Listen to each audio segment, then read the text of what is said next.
Welcome back to Radiant Dawn's title screen once again for a bit of bonus footage. So, there are a few extra things you unlock upon beating the game. Not much. This game does not have trial maps, sadly, and it doesn't really have much in the way of post-game. But what it does have is a few things that I can show here. Firstly, game records. This lists the total records for your 30 most recently cleared games. And wow, this playthrough, I cleared the game the fastest I've ever cleared it. And that's saying something considering how long these videos have been going on for. But yeah, fastest time, least amount of turns. That's interesting. Yeah, so as you can see, my earlier files, I took over 600 turns, and then that hard mode file, and yes, notice that Neffany has got first twice. But yeah, this is my first time getting Edward as first, and I'm surprised that I only had 404 turns, and that I did the game faster than I usually do. But I guess I can take that time down further, like every time. Of course, if you're a speedrunner, you'll be seeing very low times here. Speedruns can usually beat this game in about 3 hours. That is with animations fully switched off, though. You know, someday I might like to... See, that's the thing, like, theoretically speaking, I probably could speedrun this game in terms of the moves required, but I don't think I have the dexterity required to menu as quickly as speedrunners do, so... yeah. But anyway, we have game records, we have sound room, which is pretty much just your bog standard sound room. And I'm pretty sure that every song here is unlocked by default. I don't think there's any song that you have to unlock. One that maybe you might need to unlock is the Goddess's Rebuke. The only time you'll hear this is if you have certain people fight Micaiah during part 3, and it's possible to not see any of those conversations. And we can cycle through all this art.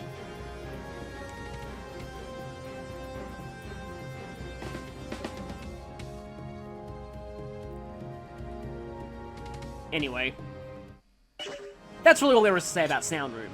Character Portraits is the same as Path of Radiance, we just get to see everyone's official art. Hey, there's Zelgius.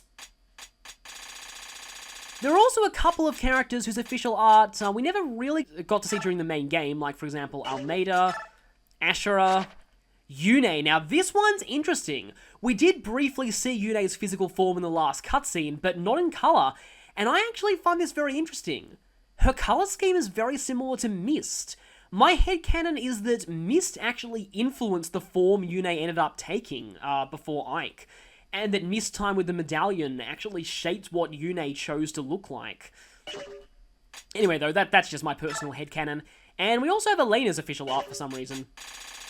I don't think there's any art that you have to unlock here through recruiting people. Oliver maybe, but I've always finished the game with him recruited. And unlike Path of Radiance, there aren't any art galleries for the GBA games. There's also Theater, where you get to watch cutscenes, of course, and these 3 are only in the English version. Yeah, notice how the last movie is divided into 2, God's End and Life Returns. And, okay, I'll leave Replay Event for last, because that one's kind of important. This one is also a weird thing. Path of Radiance Support Archive. Now, Path of Radiance never had its own support archive, but you can unlock one for Radiant Dawn by linking up with a Path of Radiance save file on a memory card. Doing so will transfer all of your Path of Radiance supports into this archive. Now, the sad thing is, we don't actually get full dialogue sequences here. It's just pure text logs. So, very, very basic, but at least there is a way to view Path of Radiance supports. And apparently I've unlocked 41% of them over the course of all of my Path of Radiance playthroughs, that I've transferred to this game at least. So one thing that I want to point out that I find is really interesting about the support viewer is, it shows just how much variance there is in a few Path of Radiance supports. For example, Titania and Mist have 2 different Cs. I believe...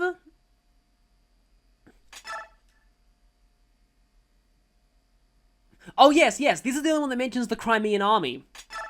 So this is for if you get Titania and Mist to a C before Chapter 18, and this is after. Now, Mist and Jill have 2 A's. I already showed both of their A's in my Path of Radiance playthrough. One is for before Chapter 20, and one is for after Chapter 20. Also, Volk is highlighted in green here, because I've completed his only support. Where's the next one? Oh, here we go. Yeah, Makalov and Astrid has a lot of variants. Basically, if Marsha is dead, Makalov and Astrid's C and A changes. So that's what all those variants are. Wait, Tormod and Soth has 2 different A's? I am going to have to look up Serenade's Forest, because I didn't actually know that. That's interesting. You learn something new every day. So I'm going to have to actually look that one up. And yeah, that's all. So yeah, it's not really the best support archive, but at least you get to see support conversations in text form. Now here is replay events. By event, they mean base conversations. So for example, this. And let's just skip this before Meg appears. So we can review any base conversations that we've already seen before. And you might notice that I've only unlocked 95% of them, so I want to quickly go over which base conversations that I don't have in this file. We can also sort by character, so if you want to see I'm Terrifying Ike, you can look that up. If you want to see how little screen time Aaron gets, you can look that up. But anyway, I guess I can probably mention a few difficult to unlock base conversations. I already went into those during the main playthrough, but the Three Brothers requires you to visit the central house in 3-1 with Oscar, Boyd, or Rolf. Doing that costs you a Seraph Robe, though. Protection requires Mist and Boyd to have an A support before Part 3 endgame.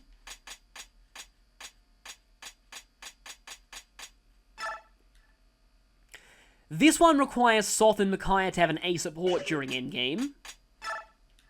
This one is second playthrough only and requires both Nasir and Gareth to be alive. And this one, I already mentioned it before, but in case you're coming to this video in isolation, Ike and Soren need a transferred A support from Path of Radiance, they need an A support in Radiant Dawn, and you need to have unlocked Ike's memory scene, which is unlocked by deploying the Black Knight in 1 endgame and having Ike fight him in 3-7, and they both have to survive that fight. So, in terms of the base conversations that I haven't got yet, actually wait, I'm going to show one here. You might notice there's actually 2 variants on Homecoming.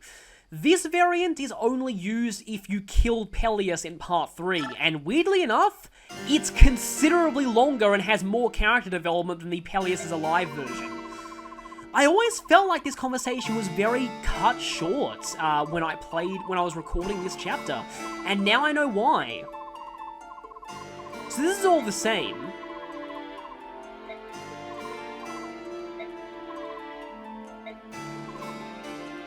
So yes, this is where the conversation ends if Peleus is alive. It feels very abrupt and anticlimactic.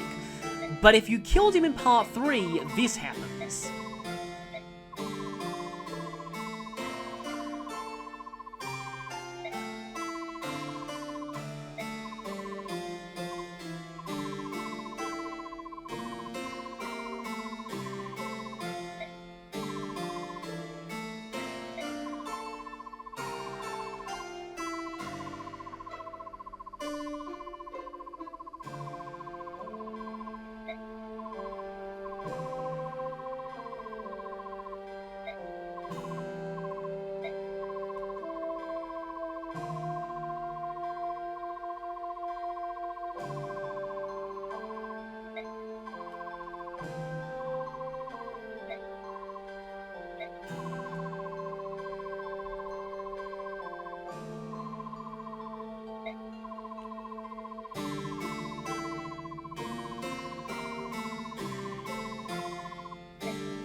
A lot of development cut out of the version where Peleus is alive. That's kind of a running theme, actually. Peleus being alive removes dialogue from a lot of scenes, such as Micaiah's boss quote against Lekane in Endgame, where Micaiah has an additional line if Peleus died. She says, "You trap Peleus in a corner where death was his only option." So there's that. This version of Visions that I haven't unlocked requires Mist to have been defeated before 4-1. So yeah, obviously I don't have this because I like to keep everyone alive. Mist doesn't actually die, but this is a variant on the conversation if she, fell in battle. And as I mentioned during this chapter, there are 3 variants on Innocence. One is for if Khalil is on Team Valencia, one if Khalil is not, and this is the one where Khalil died, so obviously this is the one that I don't have. But I believe this is the Khalil not in Team Valencia version, and I want to show this because a lot of people talked about how they find this one adorable, so I'm glad that I had this one unlocked. I forgot that I did.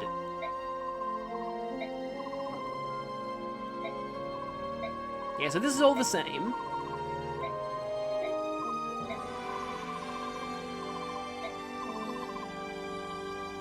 So yeah, this is where it diverges.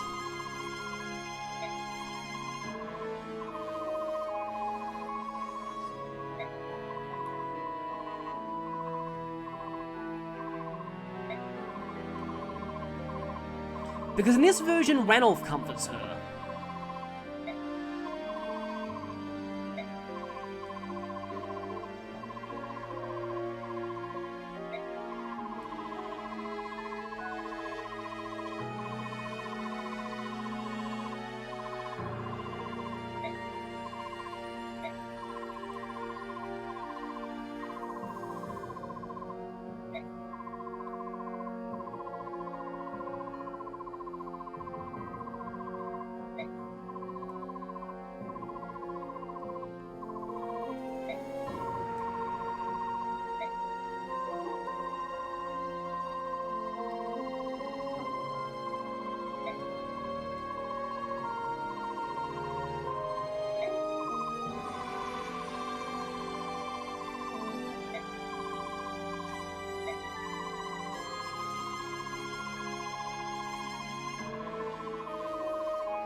And the rest of it is the same as it usually is.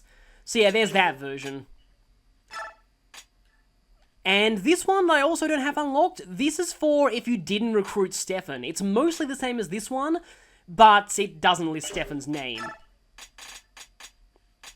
And yeah, I guess I'll show some of these. So there's a different variant on the guard scroll conversation depending on which heron you brought to endgame. So here's Raphael's.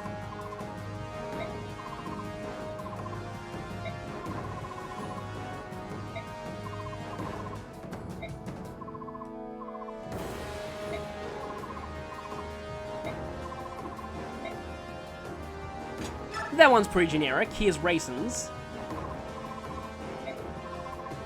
Leanne is the only one where you get Micaiah.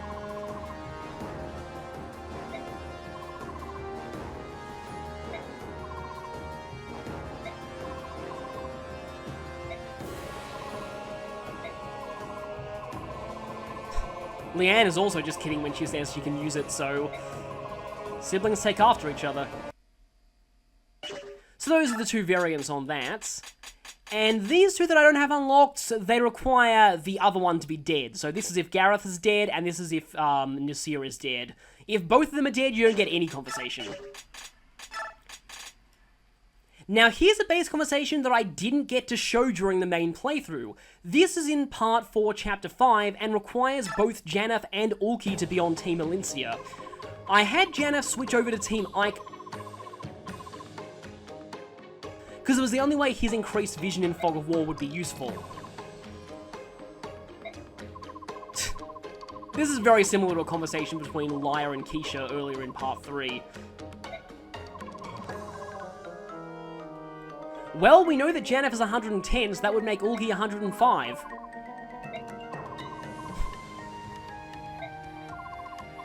Well, actually, 113 now, I guess.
And we don't get to see it there, but that gives you a shriek scroll, I believe.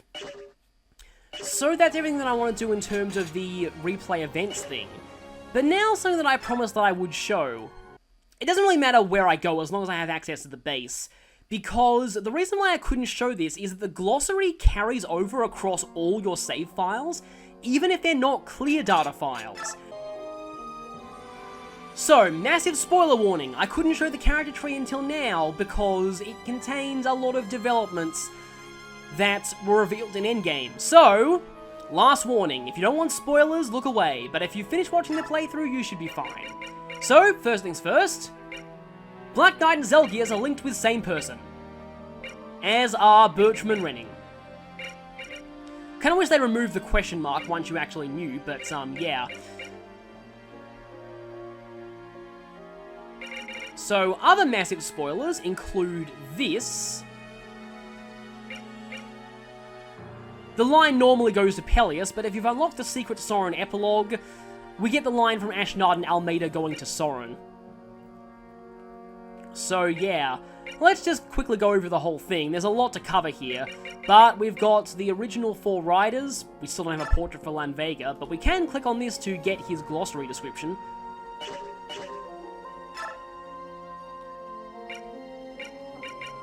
So we have these 3. Bryce actually got a new portrait for Radiant Dawn, even though he's dead. And then the current 4 riders. We have Grail and Eleanor, Volt, Titania, the Grail Mercenaries, the Crimeans, and yes, the character tree does clarify that Khalil's adopted. It makes sense because, she's a little bit too old to have been born in a 3-year time skip, and she's branded. We have these 2. Header's not linked to anyone. We have the Merchant Convoy, so yeah, they're not attached to any nation. We have Benyon. So, the Senators. Nakalov and Marsha, the Holy Guard there, Sarnaki. Oh yeah, and this thing, siblings. Yeah. Although it's a little bit, it kind of spoils it, the fact that Micaiah and Sarnaki are so close to each other in the character chart. But yeah, that also doesn't unlock until the very end of the game. So yeah, you don't get to see the full character chart until you've beaten the game at least once. We have Stefan down there, the Lagoo's Liberation Front, and Devdin and Danved, who are linked with same person, question mark.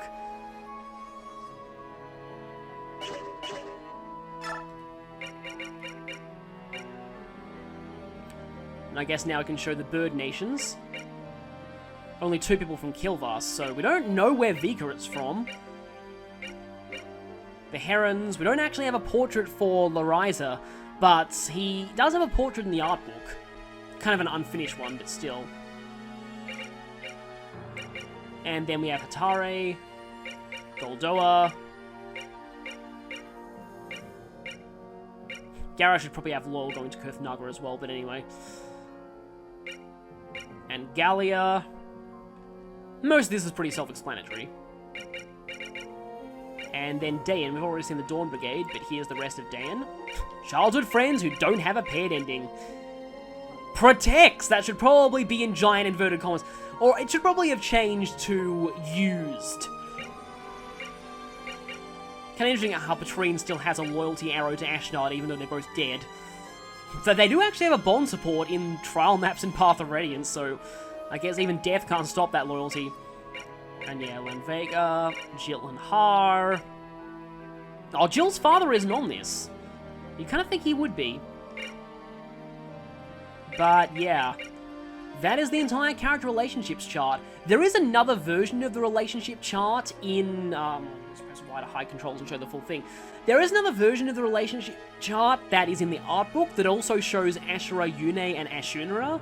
So that's kind of interesting. It also has a portrait of Ashura that it was never used anywhere else, a slide-on portrait of her. But now that's all done, I guess while here I can probably talk about, you know, the whole Soren actually being Ashnard's son deal. I suppose I can show his glossary entry. Oh, Sephiroth's didn't actually change. Is Leron on here? Oh, this is interesting. They actually mention her. The Japanese version of the glossary says that she was the second princess of Serenades and Leanne was the third princess. And also, in the extended script, it says she was captured by Ashnard and Leron's medallion was taken. It should be obvious, but Sephiroth was the reason that Ashnard managed to get hold of her. Oh, he gets a glossary entry. Oh, and we have her glossary entry. Just going to show a few of these that I find interesting. Eleanor's here. And it still translates that as balance when it should be order. That's weird. Now we have an entry for the former apostle. And that didn't update. Okay, that's interesting. Yeah, some of these are only from earlier in the game. Yeah, but this one doesn't update to reflect that the senators were actually responsible. And Peleus's profile still says that he's the orphan of Ashnard. Yeah, I'm pretty sure Leron isn't even on here. That's sort of weird. And, yes, this right here, this is Heart of Fire in the original American version. They thankfully patched that, but how the heck do you manage to mistranslate the name of the series? Oh yes, this is the thing that I mentioned earlier in Endgame that is wrong. So this thing says Soen became the second king of the Beast Tribe Laguz. That's a mistranslation. He actually became the second king of Bednion. I can see why that happened because in the Japanese version it just says the group included Altena, who became the first ruler of Bednion, Soen, who became the second king. So implicitly it was of Bednion, but the translators didn't realize that. I can see why they made the mistake, but yes, he's the second king of Bednion. And yeah, that didn't update. Oh, we actually have an entry on the Blood Pact.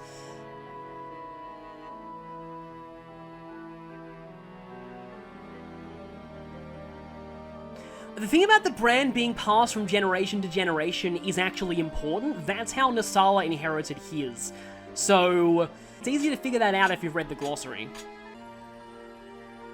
Got an entry on this. This one is actually interesting. This is never really brought up in the game itself, just in the glossary.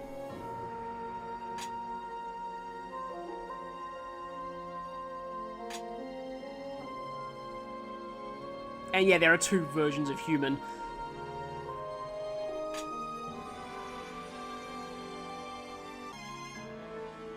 So, I actually think this says Ashunara from the beginning, which is a huge spoiler. I don't know why they let that slip through. But it does.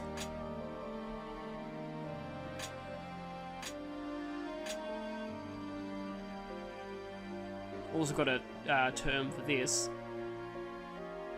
Ah, I didn't actually know that. It said that they hasten the end of the world by 100 years. For some reason, Janeth and Ulki's skills get their own glossary descriptions.